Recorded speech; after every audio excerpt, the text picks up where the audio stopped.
প্রিয় দর্শক শ্রোতা, 1419 সালের শেষ দিনে বাংলা বর্ষের বিদায় জানিয়ে আপনাদের সামনে হাজির হয়েছে। আজকে আমাদের এই অনুষ্ঠানে অতিথি হিসেবে এসেছেন সাবেক শিক্ষামন্ত্রী, বাংলাদেশে ছাত্র রাজনীতির একজন প্রাতঃস্মরণীয় পুরুষ, বীর মুক্তিযোদ্ধা জনাব শেখ শহীদুল ইসলাম। আমরা তার সঙ্গে বর্তমান অবস্থা নিয়ে আলোচনা করব। আমি বিদায় বর্ষে আপনাদের অভিনন্দন জানাচ্ছি, শুভেচ্ছা জানাচ্ছি সবার উপরে দেশের পক্ষ থেকে। আমরা আলোচনায় যেতে চাই। জনাব শেখ শহীদুল ইসলাম, আপনি আমাদের স্টুডিওতে আসায় আপনাকে অভিনন্দন জানাচ্ছি। আপনি এর আগেও এসেছেন। এবার আমি আপনার সঙ্গে আলোচনা করতে চেয়েছিলাম, ব্যাপকভাবে আলোচনা করতে চেয়েছিলাম শিক্ষা ব্যবস্থা নিয়ে।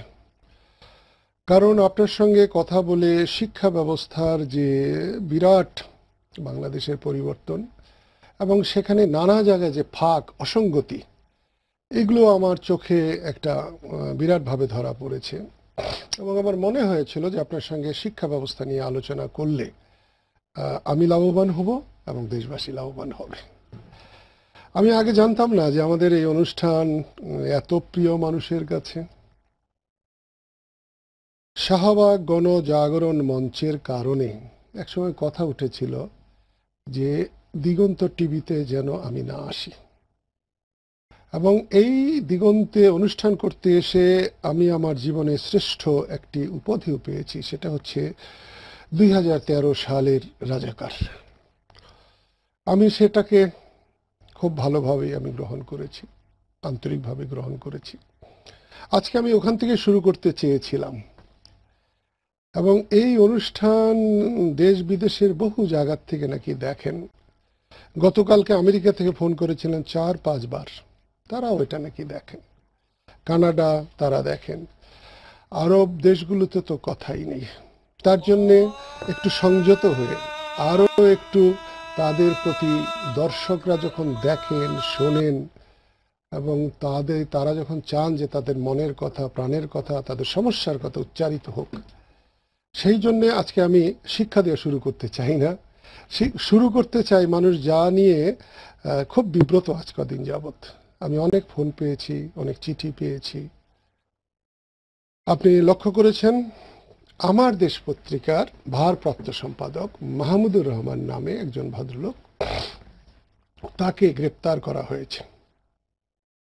আমি শুনেছিলাম 1958 সালে যখন সামরিক শাসন হয়, আইয়ুব খানের মার্শাল, তখন ইত্তেফাক অফিসে অথবা তার বাড়িতে, মানিক মিয়ার বাড়িতে, তোফাজ্জল হোসেন মানিক মিয়ার বাড়িতে একজন কর্নেল টেবিলে রিভলভার রেখে অনেকগুলো প্রশ্ন জিজ্ঞেস করেছিলেন।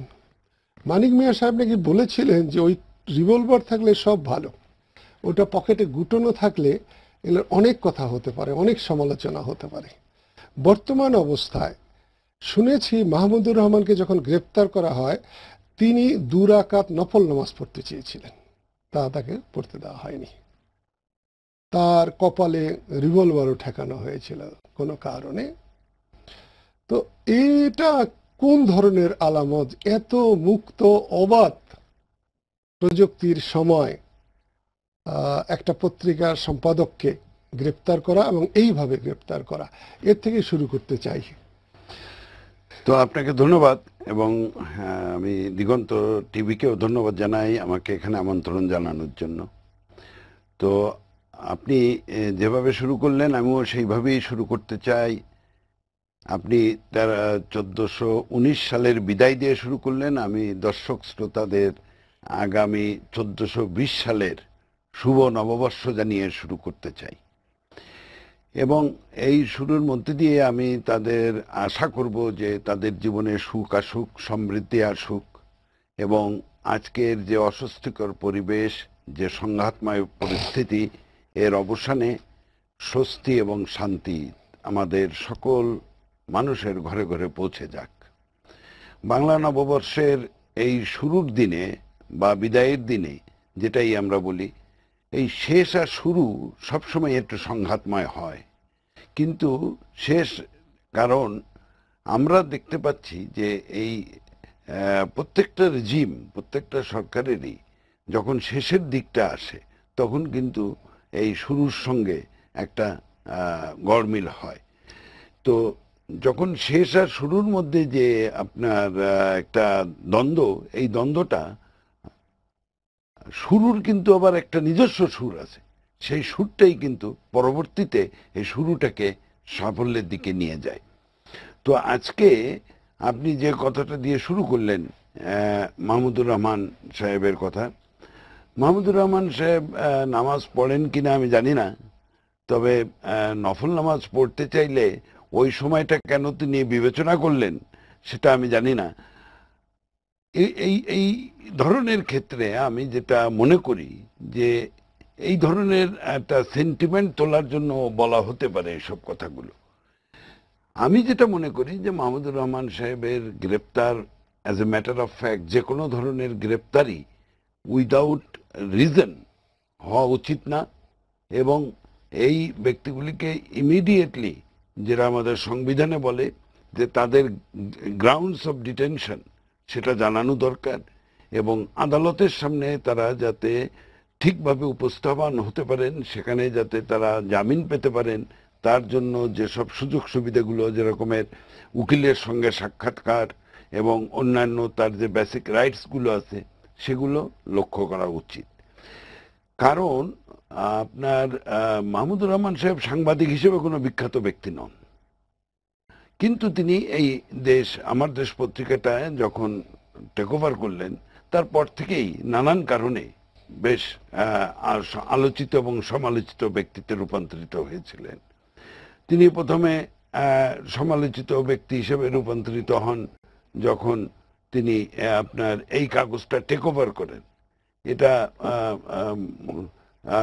বিএনপির মুখপাত্র হিসাবে পরিচিত ছিল, সেখানে যিনি এডিটর হিসেবে ছিলেন তাকে বাদ দিয়ে যখন তিনি ভারপ্রাপ্ত সম্পাদক হন তখনও একবার তিনি ফরফ্রন্টে এসেছিলেন।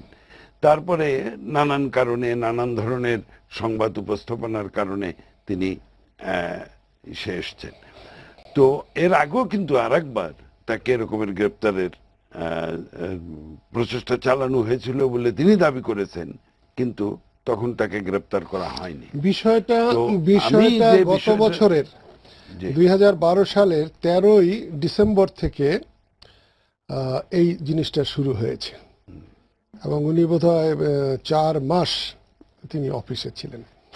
আমি যে এগুলো এগুলো এগুলো কিন্তু অনেক সময় জি, এনরা নিজেরা নিজেদেরকে গ্লোরিফাই করার জন্য কিন্তু থাকেন, এই সব মানুষের তো এবং এটা চেষ্টা থাকে। কারণ কারণ কারণ হয়েছে যে যদি সরকার কাউকে গ্রেপ্তার করতে চায় তাহলে অফিসে থেকে যে রক্ষা পাওয়া যায় না।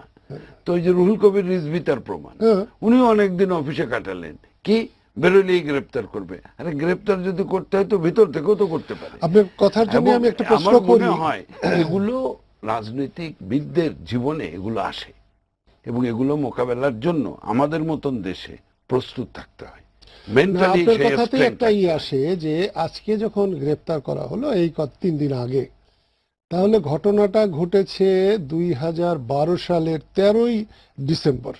তখন কেন করা হলো না, আর এখন সরকার করে কি লাভ পেল? এই প্রশ্নটা আপনি স্বরাষ্ট্রমন্ত্রীরে করলে মনে হয় ভালো হতো, কারণ আমি তো ওনার গ্রেপ্তারের পক্ষের লোক না। আমি যে কোনো ব্যক্তিরই সিভিল লিবার্টি খর্ব হোক এটা আমি চাই না, এবং সেজন্য আমি এই বিষয়টা আপনাকে আই এম সরি, দুঃখিত বলতে পারছি না, কারণ আমি স্বরাষ্ট্রমন্ত্রী না, এবং টু বি ভেরি ফ্র্যাঙ্ক সরকারের কোনো অংশও না। যদি হতাম তাহলে হয়তো বলতে পারতাম। না, স্বরাষ্ট্রমন্ত্রী ইতিমধ্যেই কিন্তু তাদের প্রেসকে সিলগালা করেছে। কি কারণে করেছে এটা উনি বলেন নাই। আরো একটা আমার জন্য সমস্যা, যে স্বরাষ্ট্রমন্ত্রী যদি মুক্তিযোদ্ধা হতেন, আমি একজন মুক্তিযোদ্ধা হিসেবে জিজ্ঞেস করতে পারতাম। স্বরাষ্ট্রমন্ত্রী মুক্তিযুদ্ধের সময় পাকিস্তানি একজন কর্মকর্তা ছিলেন, সিএসপি অফিসার হিসাবে পাকিস্তানের জন্য যতখানি সার্ভ করা সম্ভব তিনি তা করেছেন। মুক্তিযুদ্ধের সময় 2টি দেশ ছিল, একটা হলো বাংলাদেশ একটি হলো পাকিস্তান। আমরা বাংলাদেশের প্রতি অনুগত ছিলাম, জনাব মহিউদ্দিন আলমগীর ছিলেন পাকিস্তানের প্রতি অনুগত। তার প্রেসিডেন্ট ছিলেন ইয়াহিয়া খান, আমাদের প্রেসিডেন্ট ছিলেন বঙ্গবন্ধু শেখ মুজিবুর রহমান। তো এখন তাকে কিভাবে জিজ্ঞেস করি? আপনি কি কোনো পদ্ধতি বাতলে দিতে পারেন? না, পদ্ধতি তো আপনি মিডিয়ার মাধ্যমে জিজ্ঞেস করেন, আপনি বক্তৃতার মাধ্যমে জিজ্ঞেস করতে পারেন। আপনার রাজনৈতিক পরিচয় তো একটা আছে এখানে, যদিও সেই পরিচয় আমি দেখেছি অত্যন্ত বিশ্বস্ততার সঙ্গে আপনি সেই পরিচয়টা অ্যাভয়েড করেছেন। না, আমি সেজন্য এবং এই করতে আসি না, আমি জি, এটা জি, চাইও না। জি, সেটা আমি দেখেছি। তো সেজন্য আমার মনে হয়, আর সবচেয়ে ভালো মধ্যম মনে হয় আপনার জিজ্ঞেস করার, যে আপনার জ্যেষ্ঠ ভ্রাতাকে বললে তার কলিগ তো হয়তো জিজ্ঞেস করে বলে দিতে পারেন। আসলে এটা বড় ভাইকে জিজ্ঞেস করা আমার জন্য বিব্রতকর হবে, ওনার জন্যও হবে। আমি আপনাকে জিজ্ঞেস করতে চাই যে আপনি একজন একের অতি সাধারণ মানুষ নন। এখন না হয় অনেক অনেক মানে উজ্জ্বল আলোর সামনে আমরা না হয় অত দেখতে পাই না। পাকিস্তান থাকতেও ছাত্র আন্দোলনে আপনার একটা ব্যাপক ভূমিকা ছিল, বাংলাদেশ হবার পরও ছিল। তো সকলে জানা শোনার পরেও পাকিস্তানকে এইভাবে সার্ভ করা মানুষ মহিউদ্দিন খান আলমগীরকে বাংলাদেশের এখন স্বরাষ্ট্রমন্ত্রী বানানোয় বা মন্ত্রিসভায় নেওয়ায়, বিএনপি যেমনি করে জামাতের লোকদেরকে তাদের মন্ত্রিসভায় নেওয়ায় নিন্দিত হয়েছে, আওয়ামী লীগকে পাকিস্তানের সরাসরি কর্মচারীদের এইবার মন্ত্রিসভায় নেওয়ায় নিন্দিত হয় না, অপরাধী হয় না? দেখুন, আমি আপনার যে কথাটা আপনি বললেন, আমি কিন্তু ঠিক তার বিপরীত কনসেপ্টে একটু বিশ্বাস করি।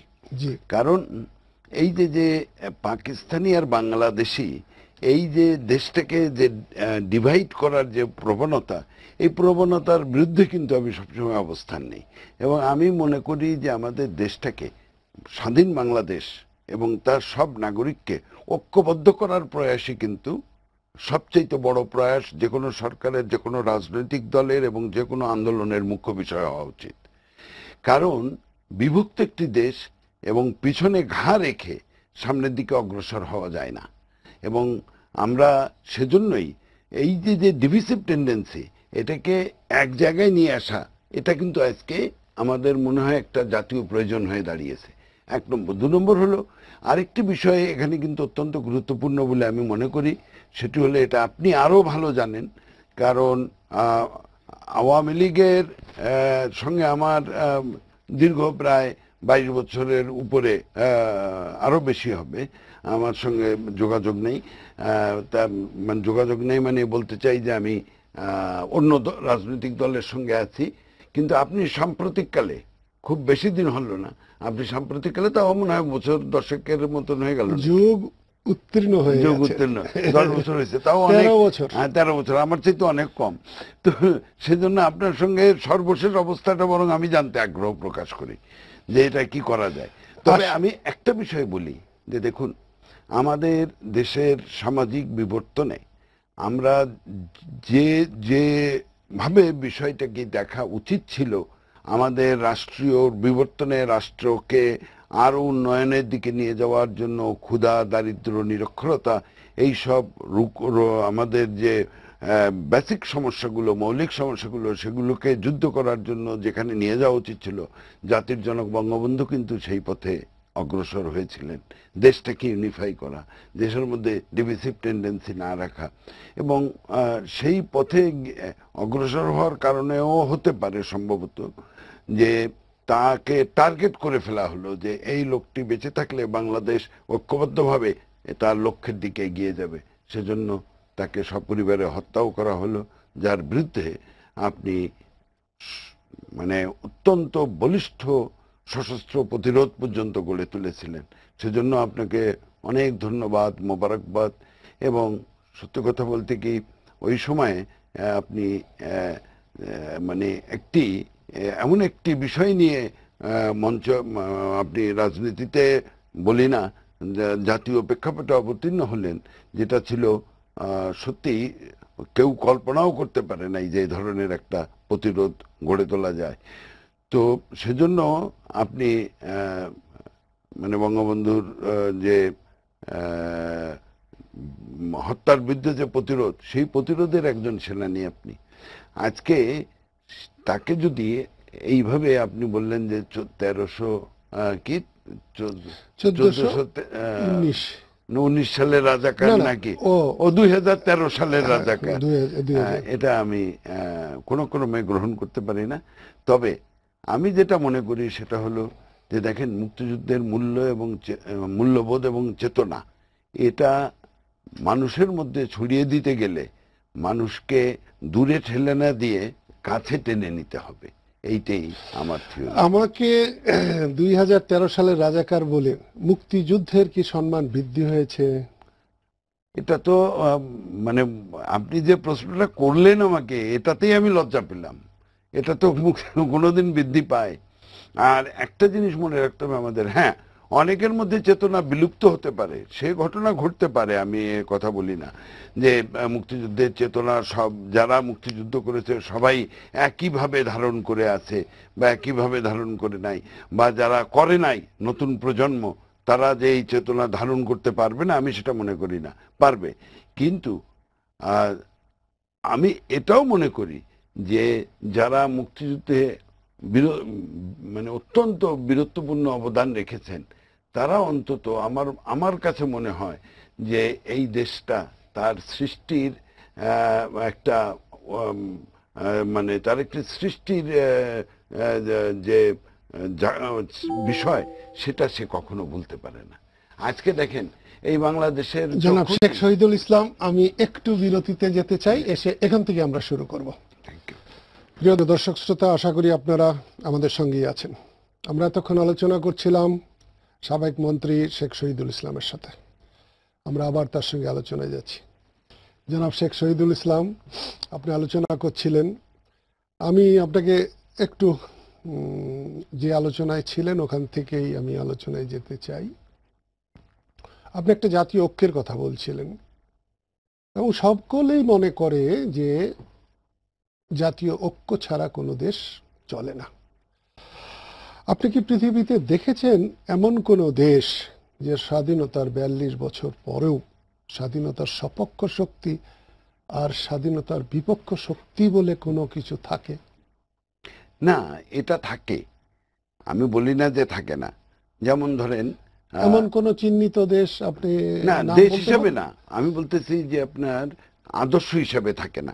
যেমন আপনি যদি এখনো দেখেন এই দেশে যারা বাস করে তারা বাংলাদেশ বিরোধী বলে তারা বাংলাদেশে বাস করতে পারে প্রকাশ্য, আমি বাংলাদেশ বিশ্বাস করি না, বাংলাদেশ আমি চাই না, বাংলাদেশের সংবিধান মানি না, বাংলাদেশের আইন মানি না, একথা বলে কারো এই দেশে বাস করা সম্ভব? না, তা সম্ভব এজন্য যে আমি দেখেছি আমাদের এই দেশেই এখনো অনেকে আছেন এরকমের চিন্তা ভাবনা করেন যে এই বাংলাদেশটা আমরা যেভাবে বাংলাদেশকে ভালোবাসি দেখি, তারা সেভাবে দেখে না। এটা আমি তাদের দোষ দেই না, দোষ দেই বরং যারা এই গত 42 বছর আমরা দেশটাকে শাসন করেছি তাদের।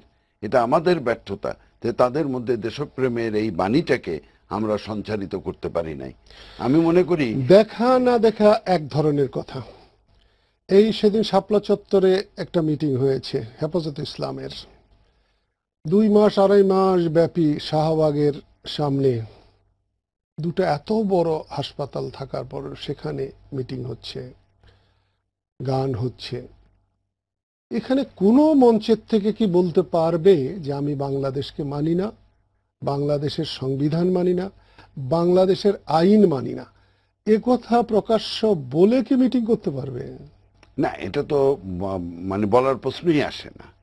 এবং আমি এই দুইটা সমাবেশের কিন্তু একটা ক্যারেক্টার আছে। তাহলে বিষয়টা স্বীকৃত নয় না, আমি যে বাংলাদেশকে বাংলাদেশের বিরোধী হয়ে প্রকাশ্য বিরোধী হয়ে বাংলাদেশে থাকা মনে মনে চেতনাগতভাবে নিশ্চয়ই ভাবা যেতে পারে। এখন তো আমাদের দেশে চেতনাগতভাবে বহু আমেরিকান হয়ে গেছে, বহু ব্রিটেনের হয়ে গেছে, বহু কানাডিয়ান হয়ে গেছে, অনেকেই কানাডাকেই নিজের দেশ মনে করে, নাগরিকত্বও নিয়েছে। কিন্তু এই দেশে বাস করতে হলে এই দেশকে মেনেই বাস করতে হবে, অন্তত প্রকাশ্য।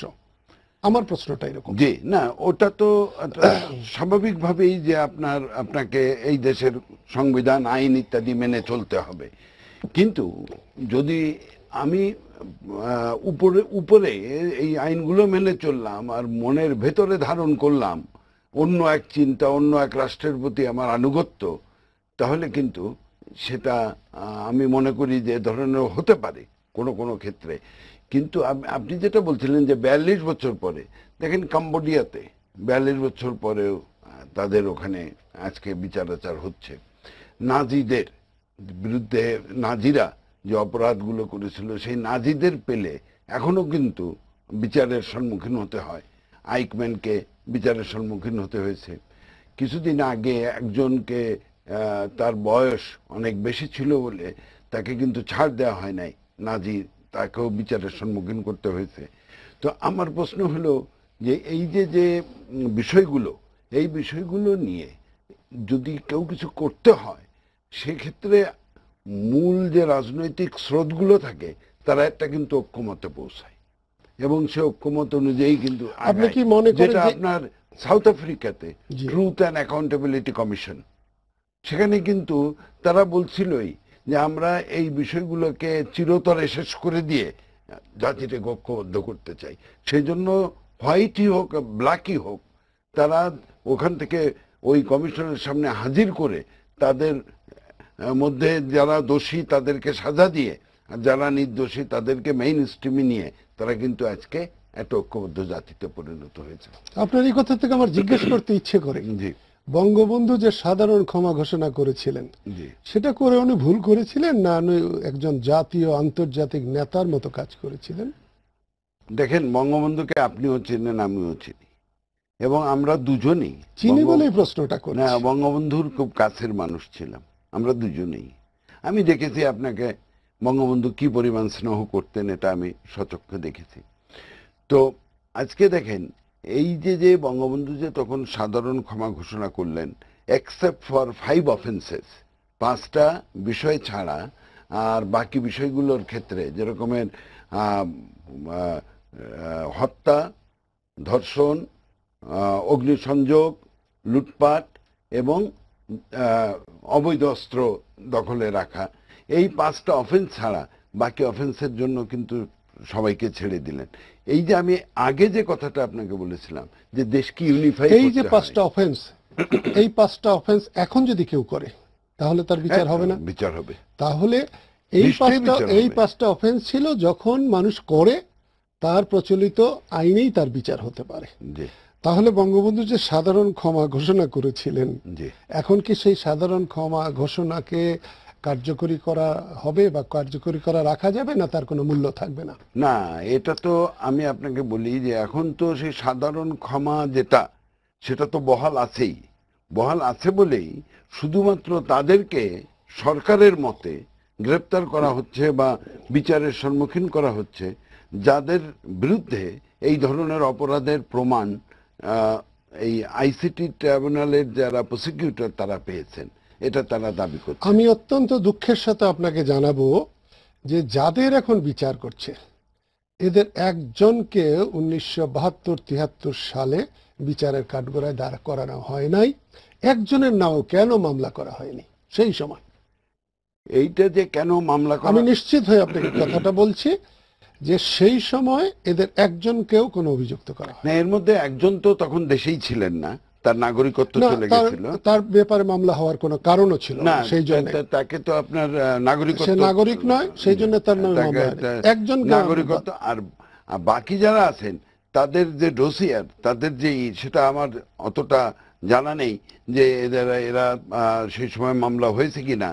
তো আমি আমি এটা শিওর হয়ে জি, বলছি। না, আপনি যখন বলছেন সেটাই আমি বললাম যে তখন মামলা হয়নি, কিন্তু তাই বলে যদি কেউ খুন করে থাকে বা যদি কেউ হত্যা করে থাকে তার বিরুদ্ধে যে কোনো সময় কিন্তু এই চার্জ আনা যায়। কথা হলো যে এই যে চার্জ, যে প্রক্রিয়া আজকে চলছে এই বিচারের, এই বিচারিক প্রক্রিয়াকে যেটাকে বলা হয়েছিল যে আন্তর্জাতিক মানের এবং অ্যাকসেপ্টেবল সলিউশন হিসেবে সেটা দেওয়া হবে, আমি যেহেতু এর ভেতরে নাই, আমি বলতে পারবো না যে সেই মান কতটুকু রক্ষা করা হচ্ছে। আচ্ছা, শেখ শহীদুল ইসলাম, আপনি একটু আগে জাতীয় ঐক্যের কথা বলছিলেন, এটা খুবই প্রয়োজন। এখন জাতি একেবারে ওই তীর্থের কাকের মতো, চাতক পাখির মতো একটা জাতীয় ঐক্য কামনা করছে। এই জাতীয় ঐক্য কামনাকে বাস্তবায়িত করার প্রথম দায়িত্বটা কার? এখানে যদি আপনি ওইভাবে বলেন, তাহলে যদি যে কোনো জাতীয় ঐক্যই গড়ে তোলার ক্ষেত্রে অগ্রণী ভূমিকা সবসময় সরকারি দলকেই নিতে হয়, এবং সরকারি দল তাদেরকেই অগ্রণী ভূমিকা নিলে তারা যেহেতু সরকারে আছেন, তারা যেহেতু সরকারি সমস্ত ক্ষমতা নিয়ন্ত্রণ করছেন, তারা কি করেন, তারা প্রয়োজন বোধে এবং বিরোধী দলগুলিকে এক করে তারা এই বিষয়গুলোকে নিয়ে সামনে অগ্রসর হতে পারেন। সাম্প্রতিককালে ভারতে এর একটা ঘটনা ঘটেছে, আমি আপনাকে বলতে পারি যে মুজিবিন্দিরা যে সীমান্ত চুক্তি হয়েছিল সেটা এন্ডোর্স করার, পার্লামেন্ট এন্ডোর্স করার সময় এসছে। কারণ কিছুদিন আগে এর ডিটেলসও আমাদের প্রধানমন্ত্রী ওদের প্রধানমন্ত্রীর সঙ্গে আলোচনা করে করলেন, এটা পার্লামেন্টে এন্ডোর্স করতে হবে। আপনি মনে হয় দেখেছেন গত 2-3 দিন আগে পত্রিকায় যে সরকারি দল এই উদ্যোগটা নিয়ে বিরোধী দলের সঙ্গে কথা বলে তারা এখন মোটামুটি এক হয়েছে যে বাজেট অধিবেশনে তারা এটা পাশ করে দিবে। তো এই জন্য মূল মৌলিক জাতীয় ইস্যু যেগুলো, সেই আপনার অনুষ্ঠানটার নাম যেটা সবার উপরে দেশ, যদি সবার উপরে দেশই হয়ে থাকে তাহলে মৌলিক জাতীয় ইস্যুগুলিতে আমাদের ঐক্যমত্য হওয়া উচিত। কতগুলো আপনার প্রশ্ন থেকেই আরেকটা প্রশ্ন আসে, সারা পৃথিবীর সফল সুস্থ সরকারগুলো এরকম করা উচিত, জাতীয় ঐক্যের ইস্যুতে তাদেরই উদ্যোগী হওয়া উচিত।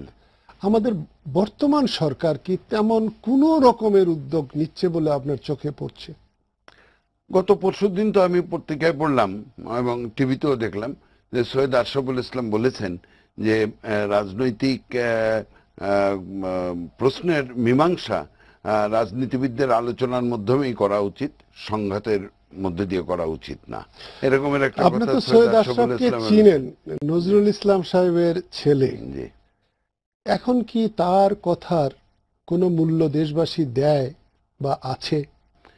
না, মূল্য তো দেওয়া উচিত, এই জন্য আমি বলি যে সে সরকারি একটা দল, যে দল আপনি করতেন, যে দল আমি করতাম, এবং একথা স্বীকার করার উপায় নাই যে বঙ্গবন্ধু একটা বিশাল সংগঠন রেখে গিয়েছিলেন, আওয়ামী লীগ। তো সেই বাংলাদেশ আওয়ামী লীগ যারা আপনাকে রাজনৈতিক লোকের মতো বলতে চাই না, কিন্তু এই গত 4.5 বছরের সরকারে সৈয়দ আশরাফের কথাবার্তার যে মূল্য, তাতে কি আপনি মনে করেন যে বাংলাদেশের মানুষ তার এই কথাবার্তার বিন্দুমাত্র মূল্য দিতে পারে? না, মূল্য দিবে। সরকারি দলের যখন তিনি সাধারণ সম্পাদক, তখন তো মূল্য দেয় আমাদের দেশে। তাহলে সকালে উনি এক রকমের বলেন, বিকেলে তার মূল নেতারা যখন অন্যরকম বলেন, মানুষ এটা কিভাবে নেবে? এইখানেই তো রাজনৈতিক দল পরিচালনার সফলতা ব্যর্থতার প্রশ্ন আসে। আপনি দেখেছেন যে বঙ্গবন্ধু যখন আওয়ামী লীগে আমি সমাজ কল্যাণ সম্পাদক ছিলাম কেন্দ্রীয় কমিটির, বঙ্গবন্ধু যখন আওয়ামী লীগ করলেন ওই সময় 73 সালে 72 সালে, তিনি যারা মন্ত্রী ছিলেন তাদেরকে কিন্তু কমিটিতে সময় শেষ হয়ে গেছে, একটা শেষ প্রশ্ন জিজ্ঞেস করি। বলুন। এখন খুবই আলোচিত হেফাজতে ইসলাম, তারা 6 তারিখে একটি মহাসমাবেশ করেছিলেন, মূল প্রোগ্রামটা ছিল লং মার্চ। তাদের লং মার্চে কি সরকার ওভাবে বাধা না দিলে, এবং তারা যে শাপলা চত্বরে এসেছিলেন, তারা যে ওভাবে অসাধারণভাবে তারা চলে গেলেন এবং 13টা দাবি দিয়েছেন, তারা একটা দাবি দিলে কি পারতেন না, বা 2টা দাবি দিলে কি পারতেন না? মানুষ কিন্তু এই 13টা দাবিতে বিভ্রান্ত হয়েছে। এ ব্যাপারে আপনার সর্বশেষ কথা এটা। দেখুন, এই যে হেফাজত বলুন এবং গণজাগরণ মঞ্চ বলুন, এদের এই দুটার সমাবেশে একটা জিনিস আমি লক্ষ্য করেছি, যে দুটো শাহবাগ আর হেফাজতে ইসলাম, জি, আপনি এক করতেছেন না, দুইটার মধ্যে একটা জায়গায় আমি মিল পেলাম। সেটা হলো যে এই দুটো সমাবেশে কিন্তু তারা কিন্তু অহিংস পথে অগ্রসর হয়েছে, এটা আমি দেখলাম। এটাকে আপনি অহিংস বলতেছেন? একজনে তসবি নিয়ে জায়নামাজ নিয়ে আসতেছে, যে আরেকজনে লাঠিসোঁটা নিয়ে অহিংসটা খাচ্ছে। লাঠিসোঁটা নিলেও লাঠিসোঁটার কোনো ব্যবহার নাই, জবাই অহিংস করার হয়েছে। একটা একটা রাজাকার ধরো, ওটা তারপরে বলতেছে জবাই করো। ওটা স্লোগান হিসাবে, ওগুলোর কোনো আচ্ছা, তাহলে লিটারারি স্লোগান না, মিনিং ওটা নাই, কথার কথা। ওটা কথার কথা। আচ্ছা, তো আমার যেটা বক্তব্য সেটা হলো যে আপনার হেফাজত যে পদ্ধতিতে অগ্রসর হয়েছে, হেফাজত তো আপনার এটাকে বলতে পারেন আপনি যে একটা loose federation of many many Islamic scholars or others. এটা কিন্তু খুব লুজ ফেডারেশন। এখানে 8টা-9টা দল তো মঞ্চে উপস্থিত ছিলেন, এবং মঞ্চে যারা সমর্থন জানাতে গিয়েছিলেন তাদের মধ্যে শীর্ষস্থানীয় নাস্তিক এবং দুর্নীতিবাজও ছিলেন। সুতরাং হেফাজতের মঞ্চের যে কম্পোজিশন, সেই কম্পোজিশন দিয়ে এবং তাদের যা সাংগঠনিক অবস্থা এবং সেটা দিয়ে কিন্তু আমি মনে করি না যে তারা যে দাবি দিয়েছেন সেই দাবি আদায় করা সম্ভব। বিশেষ করে তবে আমি আমি অত্যন্ত প্রীত হয়েছি তাদের, আমি অত্যন্ত খুশি হয়েছি তাদের যিনি প্রধান বড় হুজুর হিসেবে পরিচিত, তার অ্যাটিচিউড দেখে, যে তিনি কিন্তু বললেন যে আমি 5টার মধ্যে এই জায়গা ছেড়ে দেব বলে সরকারকে কথা দিয়েছি। তিনি কিন্তু তার কথাটা রাখলেন। এটা কিন্তু আমি সত্যি আমাকে আনন্দিত করেছে যে অন্তত এই সমাবেশটাকে কিন্তু তিনি অন্যভাবে ব্যবহার করতে পারতেন, না করে যে কথা তিনি সরকারকে দিয়েছিলেন সে কথা তিনি মান্য করে চলে গেলেন। তো এটা আমাদের দেশে সাধারণত ঘটে না, এবং জিন্দাবাদ মুর্দাবাদের দিকে আমাদের দেশের লোকের একটা আগ্রহ থাকে। উনি কিন্তু নিজে বক্তৃতাও দেন নাই, এটাও আপনি লক্ষ্য আচ্ছা, আপনি কি করবেন। লক্ষ্য করেছেন এখন আমাদের মাননীয় প্রধানমন্ত্রী বলছেন মদিনা সনদ অনুযায়ী বাংলাদেশ চলছে, তিনি তার সরকার চালাচ্ছেন, এটা কি যথার্থ? দেখুন, মদিনা সনদ যখন লিপিবদ্ধ করা হয় তখন মদিনাতে আপনার ইহুদি এবং অন্যান্য নাসারা সহ অন্যান্য গোষ্ঠী ছিল। তখন ওই মদিনার সনদ বা কনস্টিটিউশন করা হয়েছিল ওই মাল্টি ল্যাঙ্গুয়েজ মাল্টি রিলিজিয়াস একটা সোসাইটিতে। এবং যখন 630 খ্রিস্টাব্দের দিকে যখন রসুল সাল্লাল্লাহু আলাইহি ওয়াসাল্লাম একটা ইসলামিক রাষ্ট্র মক্কা বিজয়ের পর প্রতিষ্ঠিত করলেন, তখন কিন্তু এই মদিনাতে আপনার এখন অমুসলিমদের প্রবেশও নিষিদ্ধ আছে। সুতরাং আপনার এই যে যে ধর্মের ইন্টারপ্রিটেশন যে যেভাবে দিচ্ছে, এটা কিন্তু ঠিক ইন্টারপ্রিটেশন নয়। এজন্য নয়, ধন্যবাদ। যে আপনার এজন্য আমি বলি নয় যে দেখুন আমাদের এই ধর্মে, ইসলাম ধর্মে বিশেষ করে আমরা আমরা আমাদের সুবিধা মতন ইন্টারপ্রিটেশন দেই, তফসির করি, অথচ আমাদের সেই সম্পর্কে বিস্তারিত কোনো আইডিয়াও নাই, লেখাপড়াও নাই। এবং এই কোরআন শরীফেরই অনেক আয়াত কিন্তু মানসুক আয়াত আছে, এবং সেজন্য আমাদের কথা মনে রাখতে হবে যে বেসিক যে জিনিসটা, মৌলিক যে জিনিসটা, এটা নিয়ে ওইভাবে কিন্তু কথা বলাটা ঠিক না। ধন্যবাদ শেখ শহীদুল ইসলাম, আপনি আমাদের সবার উপরে দেশে এসেছিলেন, এর আগেও এসেছেন। আশা করি যদি আল্লাহ আয়ু দেয় নিশ্চয়ই আবার হবে। আপনাকে অসংখ্য ধন্যবাদ। শুভ নববর্ষ, বাংলা নববর্ষ আপনাকে জানিয়েই শুরু করছি। আজকের শুভ নববর্ষের দিনে আপনি এসেছিলেন, এজন্যে আমরা আপনাকেও আবারও অভিনন্দন জানাচ্ছি। আপনাকেও অনেক ধন্যবাদ যে আপনি এমন একটি লগ্নে, যেখানে একটি বছরের শেষ আর একটি বছরের শুরু, সেরকম একটি লগ্নে আমাকে মনে করেছেন এবং আমাকে এখানে আমন্ত্রণ জানিয়েছেন। আপনার সঙ্গে আমাদের সম্পর্ক, আপনার পরিবারের সঙ্গে আমাদের সম্পর্ক সুদীর্ঘকালের, এটা 5 দশকের উপরের সম্পর্ক। সেই সম্পর্ক আর একবার আমরা রিনিউ করে নিলাম, এটাই আজকের প্রধান দিক বলে আমি মনে করি। প্রিয় দর্শক শ্রোতা, আপনারা এতক্ষণ শুনছিলেন সাবেক মন্ত্রী শেখ শহীদুল ইসলামের কথা। উনি একজন প্রবীণ রাজনৈতিক, বর্তমানে হয়তো নতুন রাজনৈতিকরা গজিয়ে ওঠায় প্রবীণরা নবীনদের কাছে হয়তো ঢাকা পড়ে আছে, কিন্তু ওনার অতীত অত্যন্ত উজ্জ্বল। আমি তাকে অভিনন্দন জানিয়ে 1419 সালকে বিদায় জানিয়ে শেষ করতে চাই 1420 সালকে শুভকামনা জানিয়ে, শুভেচ্ছা জানিয়ে প্রিয় দর্শক শ্রোতা, আপনাদেরকে 1420 সালের শুভ নববর্ষের জানাচ্ছি। সবার উপরে দেশ প্রতি শনিবার 11টা 15 মিনিটে প্রচারিত হয় এবং এই অনুষ্ঠান পরদিন 9টা 5 মিনিটে আবার পুনঃপ্রচারিত হয়। আপনারা আমাদের কথা শুনলেন, সময় থাকলে আরও কথা আলোচনা হতে পারত।